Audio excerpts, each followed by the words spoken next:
नसरापूरमध्ये पुणे ग्रामीण पोलिसांच्या पथकाने मंगळवारी मध्यरात्री आरोपीला रिक्रिएशन करण्यासाठी घटनास्थळी नेलं होतं। यावेळेला 500 ते 600 पोलिसांचा ताफा या ठिकाणी तैनात होता। दारूच्या नशेत अत्याचार केल्याची कबुली आरोपी भीमराव कांबळेने दिली। मात्र स्वतःच्या बचावासाठी आरोपी असं सांगत असल्याचा अंदाज व्यक्त केला जातोय।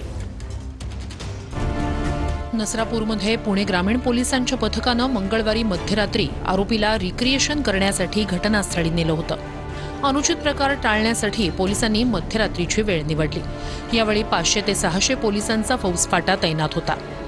दारूच्या नशेत अत्याचार केल्याची कबुली आरोपी भीमराव कांबळेनं दिली।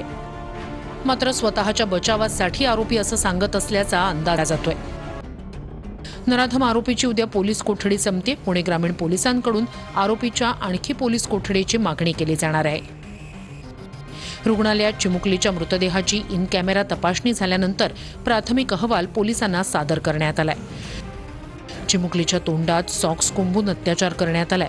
तो मृत्यू झाल्याची खात्री करण्यासाठी चिमुकलीच्या छातीवर बुक्कीत मारल्याचंही अहवालात उघड झालंय। जो लैंगिक अत्याचार करेल त्या आरोपीला फाशीची शिक्षा ही त्या शक्ती कायद्यामध्ये।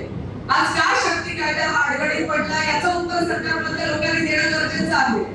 जर आज फाशी ही शिक्षा जर जाहीर झाली, तुम्हाला सांगा कुठल्या व्यक्तीची हिंमत होईल माझ्या माता बहिणीच्या अंगावरती हात टाकायची।